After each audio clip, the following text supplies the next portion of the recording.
جس کو انہوں نے نقل کیا کلپ سن کے فیصلہ دیا ہے وہ تقریباً 1.5-2 گھنٹے کا انٹرویو ہے جس میں یہ بات کہی گئی ہے, یہ بات نکالی گئی ہے. کیا محمد علی مرزا کو انہوں نے سنا ہے, خود سنا ہے انہوں نے بلاگ؟ دیکھیں اعزاز, میرا ان سے یہ سوال تھا, میں نے انہیں یہ کہا کہ میرے حضرت یہ بتائیں کہ کیا آپ نے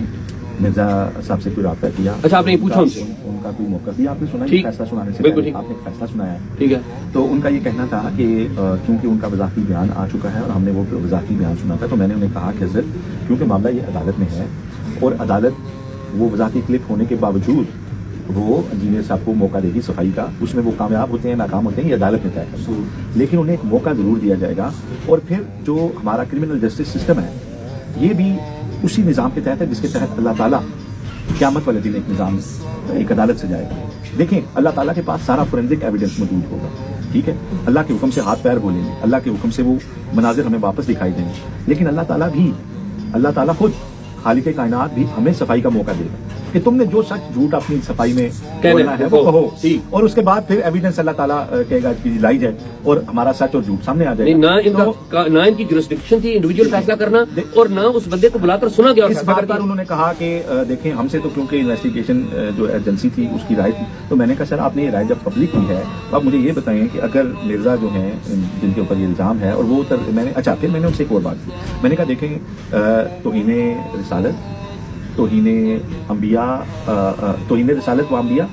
توہین صحابہ و اہل بیت, توہین قرآن اور توہین مذہب, یہ جو 4 قسم کی توہین کے قانون ہیں اس میں توہین رسالت ایک ایسا قانون ہے جس میں سزائے موت ہے, باقیوں میں نہیں, ٹھیک ہے. اب جب اسلامی نظریاتی کونسل جیسا ادارہ یہ ڈکلیئر کرتا ہے کہ فلاں بندہ اس کا مرتکب ہوا ہے, تو ڈیورنگ ٹرائل یا اگر عدالت بے گناہ قرار دی دیتی ہے اور اس کے بعد مرزا جو محمد علی مرزا جو ہے اس کو کوئی بندہ اٹیک کرتا ہے, تو اس میں آپ کی کس حد تک ذمہ داری ہوگی؟ ذمہ داری ان کی ہے, ٹھیک ہے, یہ ذمہ دار ہوں گے, یہ اسلامی انہوں نے کہا کہ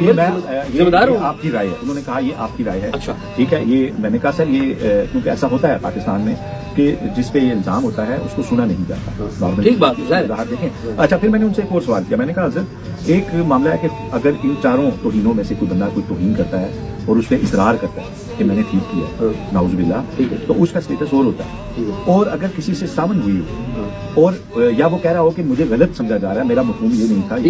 تو اس کے بارے میں جو ہے اس کے بارے میں کیا ہوگا,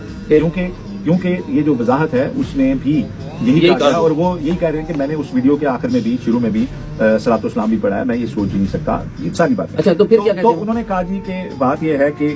ہم نے کیونکہ اس کے اوپر شرعی رائے دینی تھی تو ہم نے اپنی شرعی رائے دی ہے اور باقی عدالت جانے. تو میں نے کہا سر آپ کا جب یہ حد کی جو تسلیز ہے یہ تو عدالتی کارروائی پہ بھی ظاہر اثر انداز ہوگی کہ جو بھی جج ہیں وہ یہ سوچیں گے کہ پاکستان کے جید علماء نے بیٹھ کے ایک ڈیسیژن دیا ہے, تو ظاہر آپ لوگ فقہ کے بہت بڑے جو آپ کے برین ہیں, تو آپ اگر یہ رائے جس طرح سے مانگی گئی تھی, رائے تو پبلکلی نہیں مانگی گئی تھی, تو آپ نے پریس ریلیز اس کی جو جاری کی ہے تو اس سے ٹرائل پہ آپ اثر انداز نہیں ہوں گے. تو انہوں نے کہا دیکھیں پھر انہوں نے اگین یہ بات کی کہ کیونکہ اس پہ بہت سارے علماء اور لوگ رائے دے رہے ہیں تو ہماری رائے سے بھی عدالت اس سے کوئی تاثر نہیں لے گی. اچھا مجھے یہ بتائیں 2 باتیں, ایک مجھے